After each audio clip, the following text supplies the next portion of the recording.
مع كارترون ولاسارتي الاهلي فاز بالدوري وخسر بطولة افريقيا، ومع بيتسو موسيماني الاهلي خسر الدوري وفاز ببطولة افريقيا، ولكن مع مارسيل كولر الاهلي فاز بالدوري وفاز ببطولة افريقيا. عايز تعرف كلمة السر؟ سكواد، ومدرب يمتاز بفن تدوير السكواد. اهلا بيكم. في البداية بستأذن حضراتكم بالاشتراك في القناة وتفعيل زر الجرس عشان يوصلكم كل فيديو جديد، وبستأذنكم لو عجبكم الفيديو تعملوا له لايك وشير، اكون شاكر لحضراتكم جدا.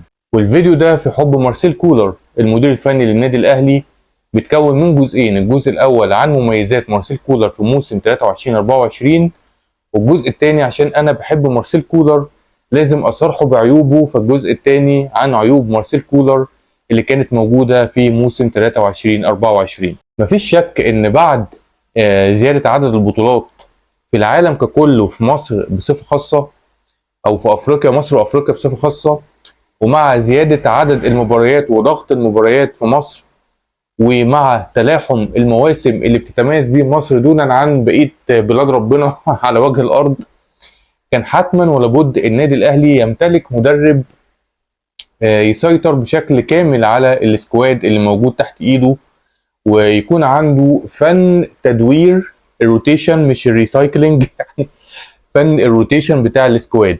يعني مؤخرا اصبح المدرب اللي عنده حته او ملكه تدوير السكواد اللي تحت ايده، المدرب ده اصبح عمله نادره على مستوى العالم. وشفنا حتى يعني الموسم اللي فات في انجلترا كتير جدا من جمهور مانشستر يونايتد كان معترض على تين هاج بشكل كبير جدا، عشان تين هاج ما كانش عنده حته تدوير السكواد بشكل كبير، كان بيعتمد على لعيبه بعينها، مما ادى في النهايه الى زياده الاصابات العضليه. فمن هذا المنطلق انا حابب اتكلم على مارسيل كولر، القطعه الناقصه اللي كان محتاجها النادي الاهلي في اخر كام سنه، بعد زيادة عدد البطولات وبعد زيادة عدد المباريات وبعد الآفة اللي بتعاني منها الكرة المصرية وهي تلاحم المواسم.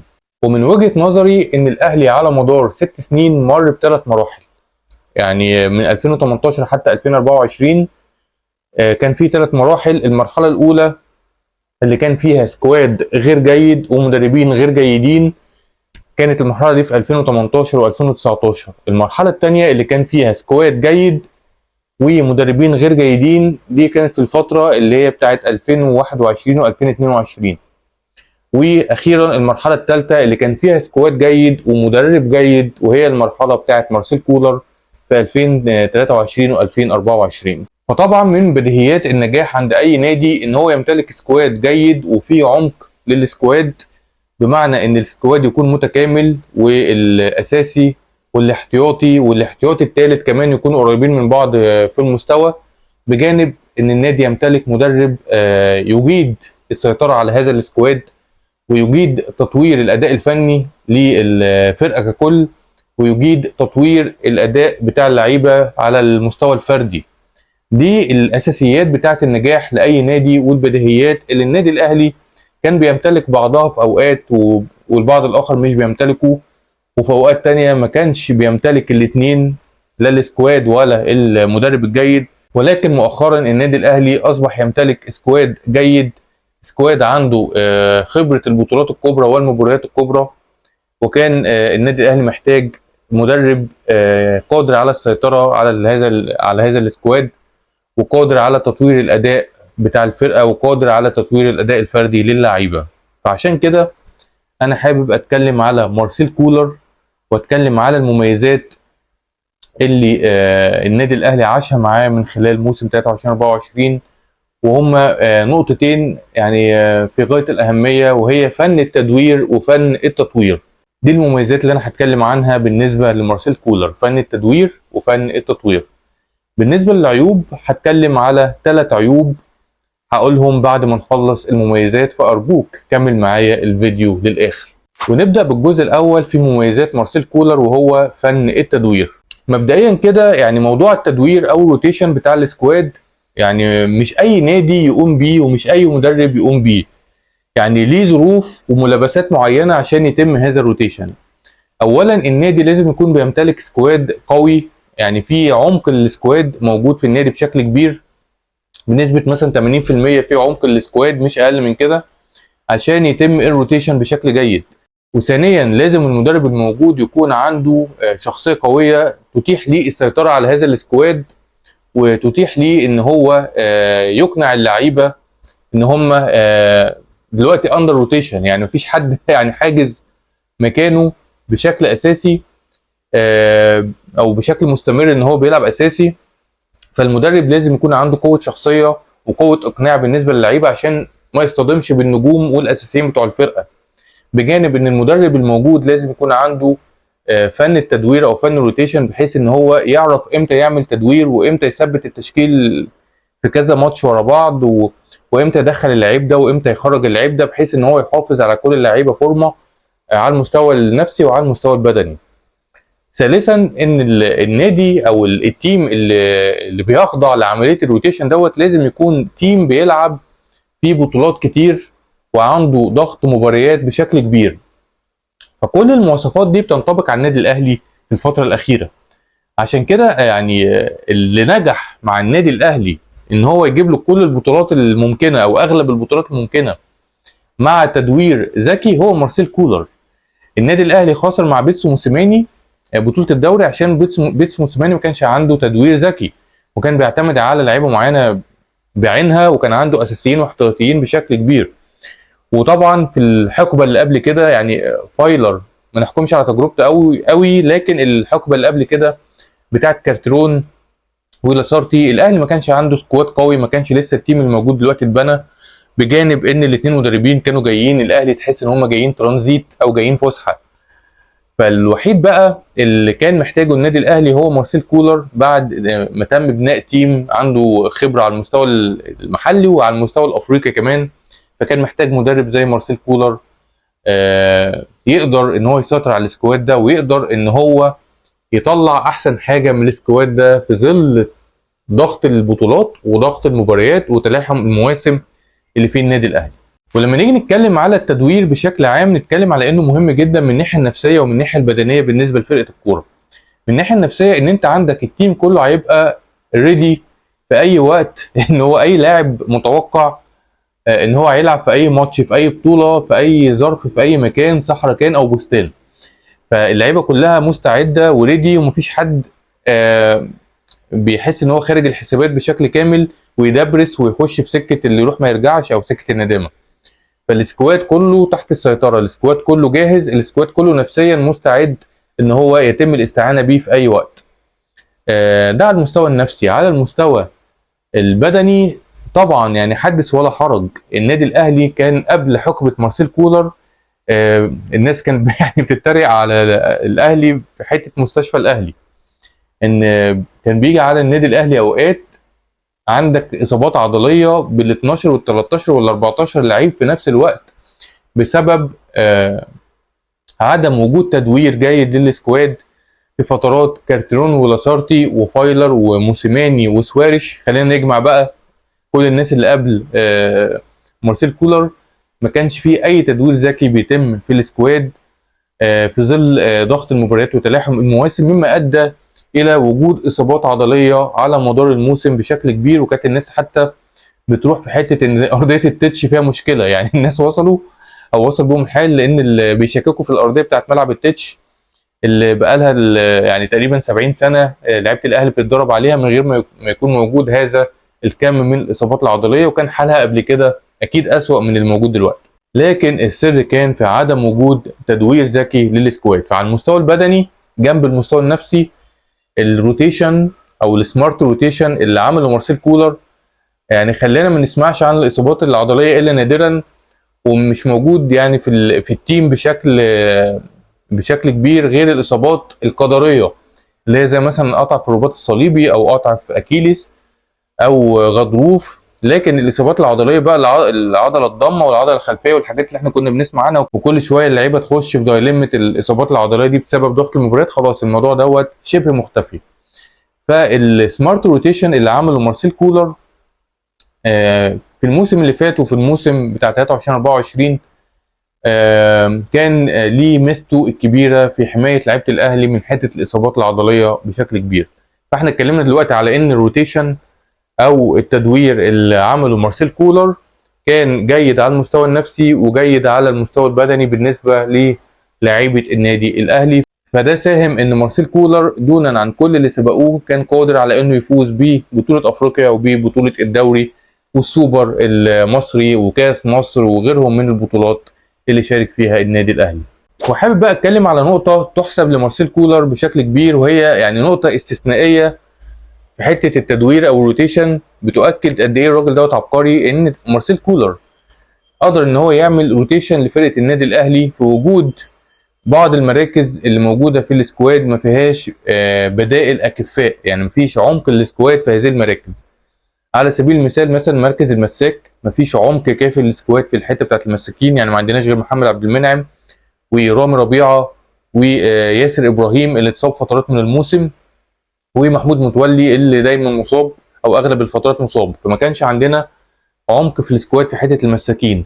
في حته الباك الشمال النادي الاهلي كان عنده علي معلول وبعديه كريم الدبيس بفرق يعني سنين ضوئيه، فما كانش فيه عمق في السكواد في حته الباك الشمال. في حته المهاجمين النادي الاهلي كان عنده او بدا الموسم بكهربا وموديست، وبعد كده جالهم وسام ابو علي. فكان وسام ابو علي حتى بعد ما جه قعد فتره مصاب، بعد كده بعد ما رجع كان موديست مشى. فانت في حته المهاجم ما عندكش غير اتنين مهاجمين في اغلب فترات الموسم، فما كانش فيه عمق في السكواد في الحته ديت. يعني الخط الوحيد اللي كان كويس في حته اللعيبه الاساسيه والاحتياطيه وحتى الاحتياطيين على المستوى الثالث هو خط النص. فيحسب لمارسيل كولر ان هو قدر ان هو يعمل الروتيشن ده من غير يعني ما نحس ان في مشاكل كبيره قوي في الفرقه في حته الاحتياطيين في المراكز اللي انا قلتها ديت. فحتى يعني لما علي معلول اتصاب قدر ان هو يوظف كريم فؤاد مكانه كباك شمال وما حسيناش يعني يعني هو طبعا ما فيش حد يعوض علي معلول، بس ما حسيناش ان المكان ده ثغره. فده يحسب لمارسيل كولر ان هو قدر ان هو يعمل الروتيشن في وجود بعض المراكز اللي ما فيهاش احتياطيين على مستوى جيد. ده مش كده وبس، يعني مارسيل كولر جنب ان هو ما خليناش نحس ان في مراكز فيها نقص على مستوى اللعيبه الاحتياطي، لا كمان يعني في ظل التدوير والروتيشن العنيف اللي كان موجود في الفرقه وخصوصا في كمان خط الهجوم، ومع ذلك بنلاقي ان النادي الاهلي هو اقوى هجوم في بطوله افريقيا وفي بطوله الدوري، يعني رغم الروتيشن العنيف. فده يقول لك قد ايه مارسيل كولر عامل منظومه هجوميه كاسحه، لدرجه ان خط الهجوم عندك يعني خاضع لعمليه الروتيشن، ومع ذلك انت اقوى خط هجوم في البطولات الكبرى اللي انت بتشارك فيها. ده مش كده وبس، ده في بطوله افريقيا انت اقوى خط هجوم بمشاركه 11 لاعب جايبين اهداف في بطوله افريقيا. فالفريق كله مشارك في المنظومه الهجوميه. فده يحسب برضو لمارسيل كولر في حته التدوير ان هو قادر يسيطر على الفرقه بشكل كبير جدا، بحيث ان انت ما تحسش ان التدوير ده مؤثر على الناحيه الهجوميه بالنسبه للنادي الاهلي. وما تنساش ان وسام ابو علي هداف الدوري جاي للفرقه في منتصف الموسم وبياخد مع ذلك هداف الدوري. فده يقول لك قد ايه ان وسام ابو علي جه على منظومه هجوميه كاسحه موجوده جاهزه، رشق فيها وركب فيها وساعدته هذه المنظومه ان هو ياخد هداف الدوري في نص موسم. عشان كده تحيه كبيره جدا لمارسيل كولر على نجاحه الفائق في حته التدوير. لكن في ختام حته التدوير او الروتيشن دي انا حابب اقول ان الروتيشن برضو ليه عيوب، يعني في المطلق انا مش بتكلم بقى على النادي الاهلي بشكل خاص.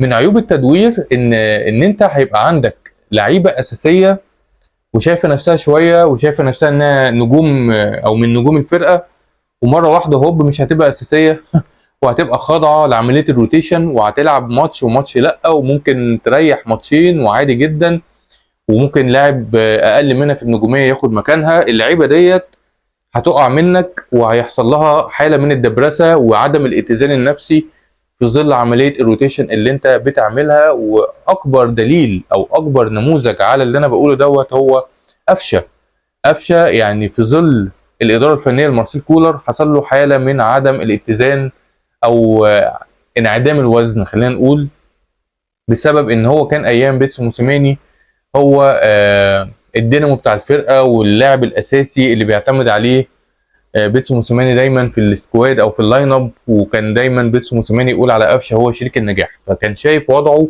وواخد وضعه بشكل كبير جدا ايام بيتسو موسيماني. فلما جه كولر بفكر الروتيشن، قفشه ما بقاش لاعب اساسي وبقى خاضع لعمليه الروتيشن اللي ممكن لعيبه تانية تاخد مكان قفشه بشكل سهل جدا من غير قفشه حتى يعني ما يكون مستواه سيء، بس غصب عنه خاضع عليه موضوع الروتيشن. فقفشه وقع نفسيا وحصل له حاله من انعدام الوزن، ادت في النهايه لبعض المشاهد السيئه اللي شفناها لقفشه هذا الموسم 23 24، والمشاهد السيئه دي احنا مش معتادين عليها من قفشه، لكن حصلت بسبب اللي انا بقول لكم عليه ده.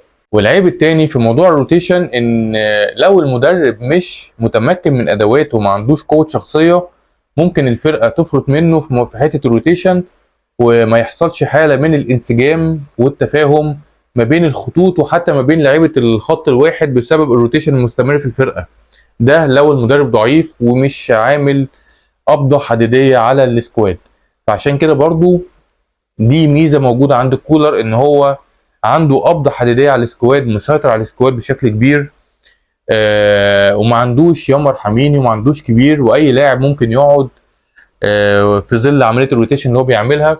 بجانب ان في التدريب كل اللعيبه بتشارك على انها تلعب اساسي، فكل اللعيبه حافظه واجباتها، فلما لعيب يغيب من نص الملعب اللعيب اللي هيلعب مكانه عارف هو هيعمل ايه. فالحته ديت يعني احنا شفناها في ماتشات كتيره في النادي الاهلي لما لعيبه مؤثره بتغيب، ده من اول ما جه مارسيل كولر. لما تلاقي لعيب مؤثر بيغيب ولعيب تاني بعيد عن الصوره شويه بيلعب مكانه، بتلاقي اللعيب التاني ده بيلعب كأن اللعيب المؤثر اللي غايب ده موجود في الملعب بالظبط، هو حافظ اللعيب المؤثر ده بيعمل ايه وبيلعب دوره بالظبط.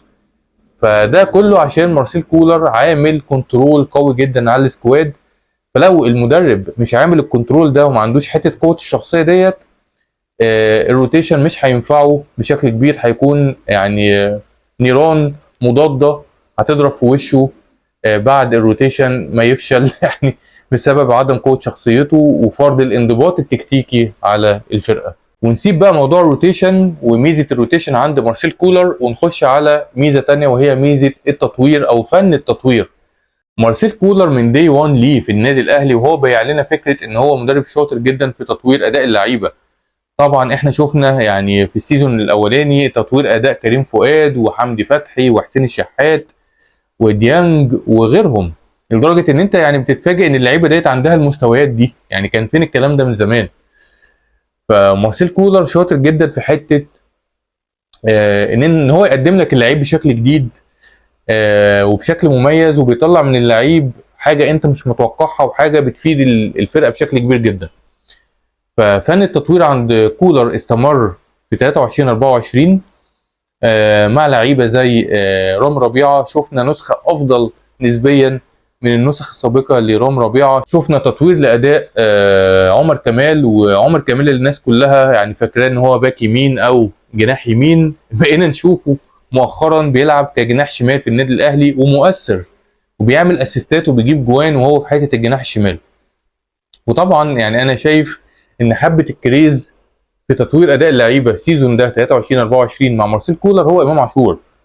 امام عاشور اللي احنا شفناه بيلعب مع مارسيل كولر يعني كانه مثلا لعيب نص شمال وجناح شمال في نفس الوقت، دايما ساقط في الحته الشمال اللي هو ما بين الباك اليمين والمساك اليمين للفرقه اللي بتلعب الاهلي، دايما بتلاقي امام عاشور ساقط في الحته دي وبيعمل خطوره كبيره جدا وهو بيلعب في الحته دي اللي هو نص الملعب الشمال اللي بيتقدم وبياخد واجبات هجوميه كانه جناح شمال. وامام عاشور بتطوير الحته دي فيه عمل ارقام يعني ما عملهاش خلال مسيرته مع الانديه السابقه اللي لعب فيها. فده تتويج لتطوير مارسيل كولر لاداء امام عاشور في هذا الموسم. ومن خلال اجاده مارسيل كولر لفن التدوير وفن التطوير مع النادي الاهلي في موسم 23 24 قدر النادي الاهلي ان هو يحقق ارقام قياسيه على مستوى افريقيا وعلى مستوى مصر.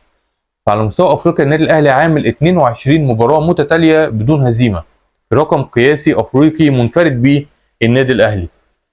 وعلى مستوى مصر النادي الاهلي بيعمل 21 فوز متتالي في بطوله واحده من الدوري العام، وهو رقم قياسي بينفرد به النادي الاهلي على مستوى مصر.